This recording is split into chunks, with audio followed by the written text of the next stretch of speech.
എസ്റ്റെക്സ് അക്കാദമിയുടെ മറ്റൊരു വെർച്വൽ ക്ലാസ്സിലേക്ക് സ്വാഗതം. ഇന്ന് നമ്മൾ പഠിക്കാൻ പോകുന്നത് method of completing squares or Sridhar's method. Square completion method ഉപയോഗിച്ചുകൊണ്ട് എങ്ങനെയാണ് ഒരു ക്വാഡ്രാറ്റിക് ഇക്വേഷൻ സോൾവ് ചെയ്യുന്നത് എന്നാണ് നമ്മൾ ഇന്ന് പഠിക്കാൻ വേണ്ടി പോകുന്നത്. എല്ലാവരും ഒരു നോട്ട് പുസ്തകവും പേനയുമായി തയ്യാറായിരിക്കുക. ആവശ്യമുള്ള കാര്യങ്ങൾ കുറിച്ചു വെക്കുക. Okay, let us start. Method of completing squares,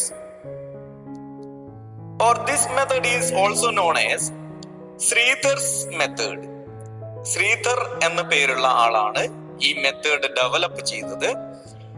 അതുകൊണ്ട് സ്ക്വയർ കംപ്ലീഷൻ മെത്തേഡിനെ ശ്രീധർസ് മെത്തേഡ് എന്നും കൂടി പറയപ്പെടുന്നുണ്ട്. അപ്പോൾ ശ്രീധർസ് മെത്തേഡിൽ അല്ലെങ്കിൽ മെത്തേഡ് ഓഫ് കംപ്ലീറ്റിംഗ് സ്ക്വയേഴ്സിൽ നമ്മൾ എങ്ങനെയാണ് ക്വാഡ്രാറ്റിക് ഇക്വേഷൻസ് സോൾവ് ചെയ്യുന്നത് എന്ന് നോക്കാം. ആദ്യമായി ഒരു എക്സാമ്പിൾ നോക്കുക. 4x square minus 12x plus 9 equal to 0.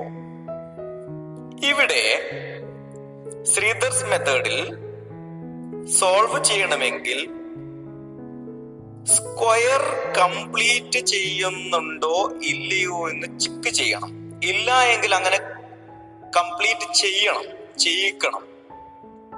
ഈ രീതി ഉപയോഗിച്ച് ചെയ്യുമ്പോൾ നമ്മൾ ആദ്യം തന്നെ നോർമലി തന്നിട്ടുള്ള വാല്യൂസ് ഒരു സ്ക്വയർ കംപ്ലീറ്റിംഗ് ആയിട്ടുള്ള ഫോമിലാണോ ഉള്ളത് എന്ന് ചെക്ക് ചെയ്യുകയാണ്. ഇവിടെ നോക്കുക, 4x square minus 12x plus 9 equal to 0 എന്നത് സൂക്ഷ്മമായി നോക്കുമ്പോൾ നമുക്ക് മനസ്സിലാവും. നമ്മൾ മുമ്പ് പഠിച്ചിട്ടുള്ള a square minus 2ab plus b square equal to 0 എന്ന ഫോമിലാണ് ഈ തന്നിരിക്കുന്ന സ്റ്റേറ്റ്മെന്റ് ഉള്ളത് എന്ന് നമുക്ക് മനസ്സിലാവും. നോക്കുക, a square minus 2ab plus b square. എയും ബിയും ഏതാണ് എന്ന് നമുക്ക് കണ്ടെത്തണം. നോക്കുക, എങ്ങനെയാണ് കണ്ടെത്തുക? a സ്ക്വയർ ആവണമെങ്കിൽ അതിന്റെ സ്ക്വയർ റൂട്ട് കണ്ടെത്തുക. 4x സ്ക്വയറിന്റെ സ്ക്വയർ റൂട്ട് എന്താണ്? 2x ആണ്. 2x into 2x 4x square ആണല്ലോ. ആണ്. 9ന്റെ സ്ക്വയർ റൂട്ട് എത്രയാണ്? 3 ആണ്. പക്ഷെ മൈനസ് 2ab കിട്ടണമെങ്കിൽ വെറും 3 കൊണ്ട് സ്ക്വയർ ചെയ്താൽ കിട്ടുന്ന 9 പോരാ, മൈനസ് 3 കൊണ്ട് തന്നെ സ്ക്വയർ ചെയ്യേണ്ടതായിട്ടുണ്ട്. അതായത് 2x മൈനസ് 3 ഹോൾ സ്ക്വയർ, അതായത് a minus b whole square. Okay, ഇവിടെ 2x മൈനസ് 3 ഹോൾ സ്ക്വയർ എന്ന് പറഞ്ഞാൽ എന്താണ് അർത്ഥം? 2x മൈനസ് 3 ഹോൾ സ്ക്വയറിന്റെ ഡെവലപ്ഡ് ഫോം ആണ് അല്ലെ, അതിനെ ഫാക്ടറൈസ് ചെയ്തിട്ടുള്ള ഫോം ആണ് 4x സ്ക്വയർ മൈനസ് 12x. അതായത് എങ്ങനെയാണ് അത് ലഭിച്ചിരിക്കുന്നത്? 12 2 into a എന്താണ്? 2x 2 into 2x 4x into minus 3, അതായത് b എന്നത് 2ab എന്നത് എന്തായി മാറി? Minus 12x. കറക്റ്റ് ആണല്ലോ? ആണ്. അപ്പൊ ഈ ഫോമിലാണ് ഉള്ളത് എന്നത് കൊണ്ട് 2x മൈനസ് 3 ഹോൾ സ്ക്വയറിനെ നമുക്ക് മാറ്റി എഴുതാം. എങ്ങനെ? a minus b whole square എന്നാൽ a minus b into a minus b എന്നാണല്ലോ. ഇവിടെ a മൈനസ് b നമുക്കറിയാം എന്താണ്? 2x മൈനസ് 3 ആണ്. അപ്പൊ 2x മൈനസ് 3 ഹോൾ സ്ക്വയറിനെ 2x minus 3 into 2x minus 3 എന്ന് മാറ്റി എഴുതാം, ഈക്വൽ ടു 0. അപ്പൊ നമുക്കറിയാം രണ്ട് സിമ്പലുകൾ അല്ലെങ്കിൽ രണ്ട് നമ്പേഴ്സ് മൾട്ടിപ്ലൈ ചെയ്യുമ്പോൾ 0 ആവണമെങ്കിൽ അതിൽ ഏതെങ്കിലും ഒരു പാർട്ട് 0 ആയിരിക്കണം. അതായത് 2x - 3 × 2x - 3 = 0 എന്നത് സാറ്റിസ്ഫൈ ചെയ്യണമെങ്കിൽ, ട്രൂ ആവണമെങ്കിൽ ഒന്നുകിൽ 2x - 3 എന്ന ഭാഗം 0 ആവണം, അല്ലെങ്കിൽ ഓപ്പോസിറ്റിലുള്ള 2x - 3 0 ആവണം. അതായത് എന്താണ്, 2x - 3 0 ആവണം എന്നാണ് അതിന്റെ അർത്ഥം. 2x - 3 0 ആവണമെങ്കിൽ 2x - 3 = 0 എന്ന് എഴുതിയാൽ 2x ഓപ്പോസിറ്റിലേക്ക് പോകുന്നു. എന്താണ്, -3 ഓപ്പോസിറ്റിലേക്ക് പോകുമ്പോ 3 ആയി മാറുന്നു. ഇനി x = 3/2, അതായത് ഡിവൈഡഡ് ഇൻറ്റു 2 പോകുമ്പോ ഓപ്പോസിറ്റ് സൈഡിൽ എത്തുമ്പോ /2 ആയി മാറുന്നു. ഓക്കെ, ദെൻ മറ്റൊരു ക്വസ്റ്റ്യനിലേക്ക് പോവാം. Solve 3x² + 4x + 1 = 0. നോക്കുക, 3x² + 4x + 1 = 0. ഇവിടെ നമ്മൾ ചെയ്യുന്നത് എന്താണ്, x² കൂടെ 3 എന്നൊരു പാർട്ട് ഉണ്ട് അല്ലെ, 3 എന്നൊരു പാർട്ട് ഉണ്ട്. ഇനി ഇത് സ്ക്വയർ കംപ്ലീഷൻ മെത്തേഡ് പ്രകാരം നമുക്ക് a + b² അല്ലെങ്കിൽ a - b² ഏതെങ്കിലും ഫോമിന്റെ ഡെവലപ്ഡ് അഡ്വാൻസ്ഡ് ഫോം ആണോ, അല്ലെങ്കിൽ അതിന്റെ ഫാക്ടറൈസ് ചെയ്തിട്ടുള്ള ഫോമിലാണോ എന്ന് ചെക്ക് ചെയ്യുക. ഇവിടെ നോക്കുമ്പോൾ നമുക്ക് അങ്ങനെ കിട്ടുന്നില്ല അല്ലെ, കാരണം 3 ഏതിന്റെ എന്തല്ല, സ്ക്വയർ അല്ല. അപ്പൊ ഇതിന്റെ സ്ക്വയർ റൂട്ട് കണ്ടിട്ട് നമുക്ക് ഇതിലേക്ക് സോൾവ് ചെയ്യുക എന്നത് പോസിബിൾ അല്ല എന്ന് ഒറ്റ നോട്ടത്തിൽ തന്നെ നമുക്ക് മനസ്സിലാവും. 3 ഏതിന്റെയും സ്ക്വയർ അല്ല എന്നുള്ളത്, ഇത് പൂർണ്ണസംഖ്യയുടെ സ്ക്വയർ അല്ല എന്നതുകൊണ്ട്. ഓക്കെ, അപ്പൊ നമുക്ക് എന്താ ചെയ്യണം, ഈ 3 ഇല്ലാതാക്കണം. ഈ 3 ഇല്ലാതാക്കണമെങ്കിൽ നമുക്ക് എന്ത് ചെയ്താൽ മതി, 3/3 1 ആണല്ലോ, ആണ്. അങ്ങനെയാണെങ്കിൽ ആ ഇക്വേഷനെ കംപ്ലീറ്റ്ലി 3 കൊണ്ട് ഡിവൈഡ് ചെയ്യാം. ഒരു പാർട്ടിനെ മാത്രം നമുക്ക് 3 കൊണ്ട് ഡിവൈഡ് ചെയ്താൽ പോരല്ലോ. ഇക്വേഷനിലുള്ള ഏതെങ്കിലും ഒരു പാർട്ടിനെ എന്തെങ്കിലും ചെയ്യുന്നുണ്ടെങ്കിൽ അത് എൻറ്റയർ ഇക്വേഷനും ബാധകമാണ്. അതുകൊണ്ട് നമ്മൾ ആ ഇക്വേഷനെ 3 കൊണ്ട് ഡിവൈഡ് ചെയ്യുന്നു. ദെൻ ഇക്വേഷൻ വിൽ ബി എന്തായി മാറും, 3/3 അല്ലെ. ഓക്കെ, 3 കൊണ്ട് ഡിവൈഡ് ചെയ്യുമ്പോ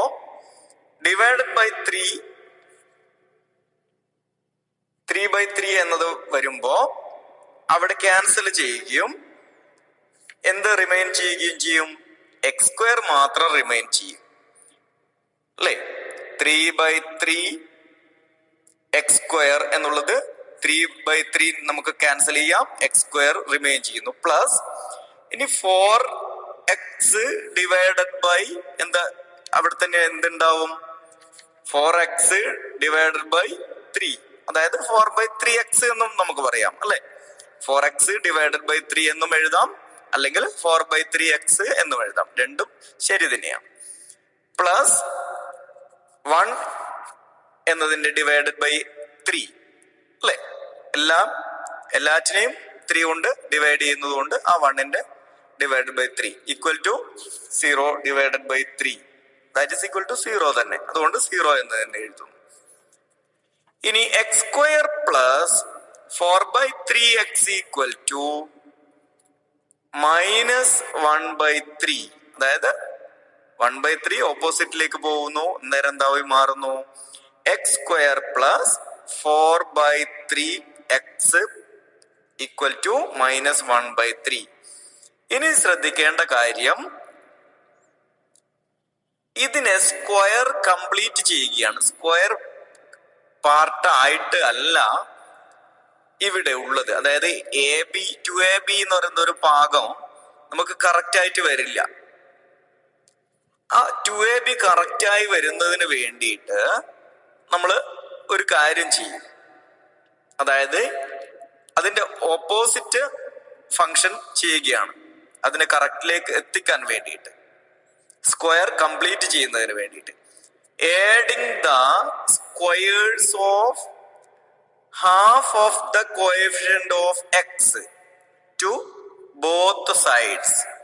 ശ്രദ്ധിക്കുക, രണ്ട് വശത്തും, ഇക്വേഷന്റെ രണ്ട് വശത്തും ചെയ്യുമ്പോ രണ്ട് വശത്തും ചെയ്യണമെന്നല്ലോ. ആഡ് ചെയ്യുന്നു. എന്ത്? 2ab കറക്റ്റ് ആവുന്നതിന് വേണ്ടിയിട്ട്, അതായത് a+b² എന്ന ഫോമിലേക്ക് കിട്ടുന്നതിന് വേണ്ടിയാണ്. എന്താണ് ആഡ് ചെയ്യുന്നത്?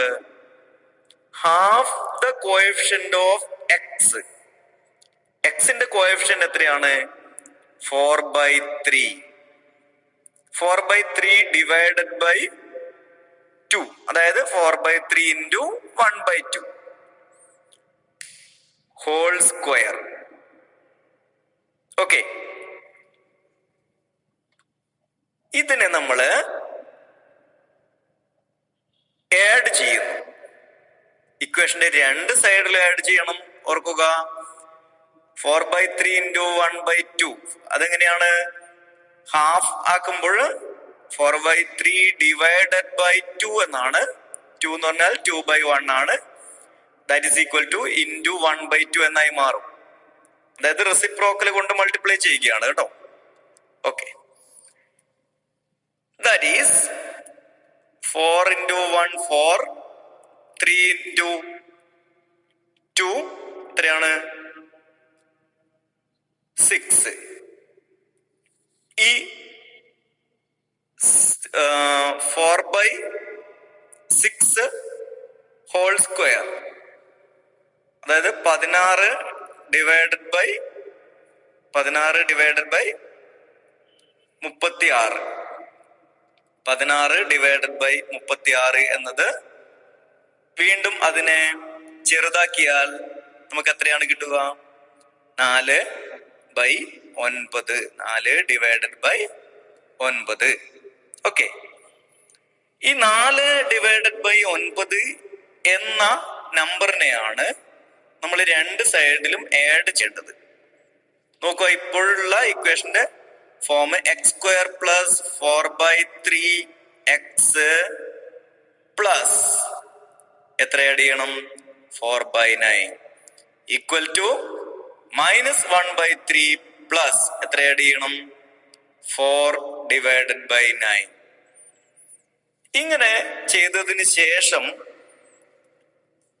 ആ ഇക്വേഷൻ നോക്കുക. എന്താണ്?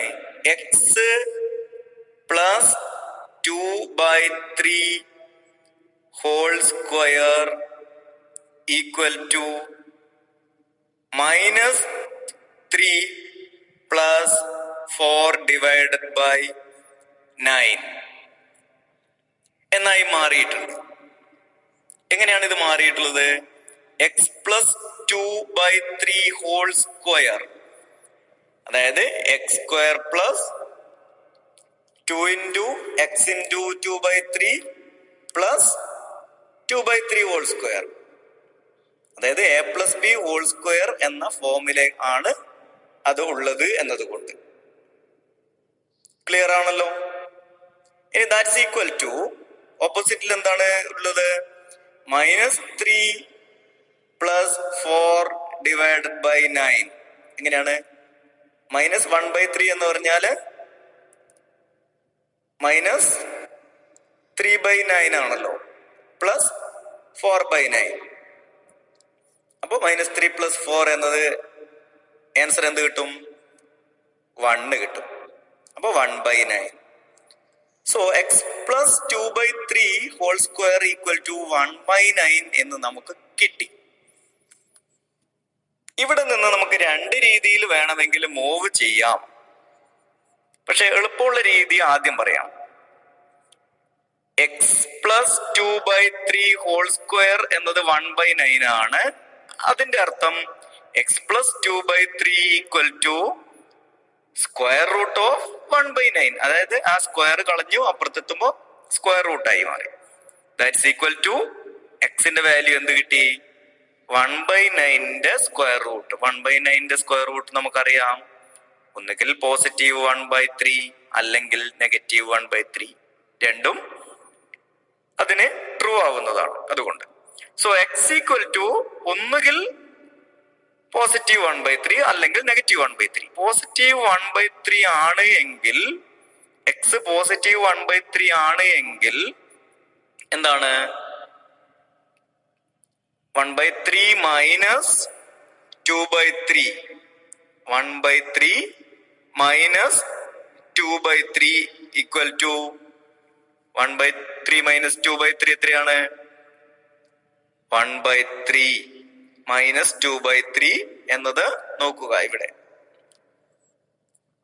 മൈനസ് 1/3 ആണ്. അതായത് 1ൽ നിന്ന് 2 കുറച്ചാല് മൈനസ് 1 കിട്ടും. അപ്പൊ മൈനസ് 1/3 കിട്ടും. ദെൻ എക്സ് നെഗറ്റീവ് 1/3 ആണെങ്കിലോ നോക്കുക, നെഗറ്റീവ് 1/3 മൈനസ് 2/3. നെഗറ്റീവ് 1 മൈനസ് 2 എത്രയാണ്? -3. അപ്പൊ -3 ഡിവൈഡഡ് ബൈ 3 എന്ന് വരും. -3/3 എത്രയാണ്? -1. So the roots are 1/3 and -1. ഈ ചോദ്യത്തിന്റെ ഉത്തരത്തിന്റെ ഒരു ഭാഗത്ത് നിന്ന് നമുക്ക് വേണമെങ്കിൽ മറ്റൊരു രീതിയിലും സോൾവ് ചെയ്യാവുന്നതാണ്. അതായത് x plus 2/3 whole square equal to 1/9 എന്ന് നമുക്ക് കിട്ടിയ ശേഷം നമുക്ക് മറ്റൊരു രീതിയിൽ ഈ ആൻസറിലേക്ക് എത്താവുന്നതാണ്. നോക്കുക, a square equal to b square എന്ന ഫോമിലാണ് നമുക്ക് കിട്ടിയിരിക്കുന്നത്. അതായത് എ എന്നത് എക്സ് പ്ലസ് 2/3 എന്നും ബി എന്നത് 1/3 എന്നും എടുത്താല് നമുക്ക് a square equal to b square, x plus 2/3 whole square equal to 1/3 whole square എന്ന് നമുക്ക് കിട്ടി. അതുകൊണ്ട് x plus 2/3 whole square minus 1/3 whole square is equal to 0 എന്ന് നമുക്ക് മാറ്റി എഴുതാമല്ലോ. അതായത് ഈക്വൽ ടു സിമ്പലിന്റെ അപ്പുറത്തുള്ള 1/3 ഹോൾ സ്ക്വയറിനെ ഇപ്പുറത്തേക്ക് കൊണ്ടുവന്നു. അതുകൊണ്ട് അവിടെ ഒന്നും റിമെയിൻ ചെയ്യുന്നില്ല, 0 മാത്രമേ റിമെയിൻ ചെയ്യുന്നുള്ളൂ. ഇനി x plus 2/3 plus 1/3 into x plus 2/3 minus 1/3 എന്ന് നമുക്കിതിനെ മാറ്റി എഴുതാം. അതായത് നോക്കുക, a square minus b square എന്ന ഫോമിലാണല്ലോ അതുള്ളത്, തൊട്ട് മുമ്പിലെത്തത് ആണ്. അപ്പൊ a square minus b square എന്നതിന്റെ വിപുലിതമായ form a plus b into a minus b എന്നാണ് നമുക്കറിയാം. എ എന്താണ് ഇവിടെ? എക്സ് പ്ലസ് 2/3 ആണ്. ബി എന്താണ്? 1/3 ആണ്. അപ്പോ X plus 2/3 plus 1/3 into x plus 2/3 minus 1/3 എന്ന് നമുക്ക് എഴുതാം. അതായത് A plus b into a minus B എന്ന് ഈക്വൽ ടു 0. ഇനി അതിനെ സോൾവ് ചെയ്യുമ്പോൾ എക്സ് പ്ലസ് 2/3 പ്ലസ് 1/3 എന്ന് പറഞ്ഞാൽ 3/3, അതായത് 1 ആണ്. എക്സ് പ്ലസ് 2/3 മൈനസ് 1/3 എന്ന് പറഞ്ഞാൽ 2ൽ നിന്ന് 1 കുറച്ചാൽ 1 ആണ്, 1/3 തന്നെ. അതുകൊണ്ട് എക്സ് പ്ലസ് 1/3 ഈക്വൽ ടു 0 അല്ലെ? Okay, x plus 1 into x plus 1/3 equal to 0 എന്ന് നമുക്ക് കിട്ടും. സോ അതിൽ നിന്ന് വളരെ എളുപ്പത്തിൽ നമുക്ക് കണ്ടെത്താം ഇതിൽ ഏതെങ്കിലും ഒരു പാർട്ട് 0 ആവേണ്ടതുണ്ട് അല്ലെ? ഒന്നുകിൽ എക്സ് പ്ലസ് 1 0 ആയിരിക്കണം, അല്ലെങ്കിൽ എക്സ് പ്ലസ് 1/3 0 ആവണം. എങ്കിൽ മാത്രമേ ആൻസർ 0 ആവുകയുള്ളൂ. എക്സ് പ്ലസ് 1 0 ആവണമെങ്കിൽ എത്രയായിരിക്കണം? -1 ആയിരിക്കണം. കാരണം -1 പ്ലസ് 1 ആണ് 0. ഓർ എക്സ് പ്ലസ് 1/3 0 ആവണമെങ്കിൽ എക്സ് എത്രയായിരിക്കണം? -1/3 ആയിരിക്കണം. സോ റൂട്ട് ഏതൊക്കെ ആവാം? X equal to either -1 or x equal to either -1/3. നേരത്തെ നമുക്ക് കിട്ടിയ സെയിം ആൻസർ തന്നെയാണ് നമുക്ക് ഇവിടെയും ലഭിച്ചിട്ടുള്ളത് എന്ന് നോക്കുക. ഓക്കെ. നെക്സ്റ്റെക്സ് അക്കാദമിയുടെ തുടർന്നുള്ള വ്യത്യസ്തമായ ക്ലാസുകൾ ലഭിക്കുന്നതിന് വേണ്ടി ചാനൽ സബ്സ്ക്രൈബ് ചെയ്യാൻ മറക്കാതിരിക്കുക. വീഡിയോ ഇഷ്ടമായി എങ്കിൽ വീഡിയോ ക്ലാസ്സിനെ ലൈക്ക് ചെയ്യുക. നിങ്ങളുടെ അഭിപ്രായങ്ങൾ താഴെ കമൻറ്റുകളായി രേഖപ്പെടുത്തുക. നന്ദി.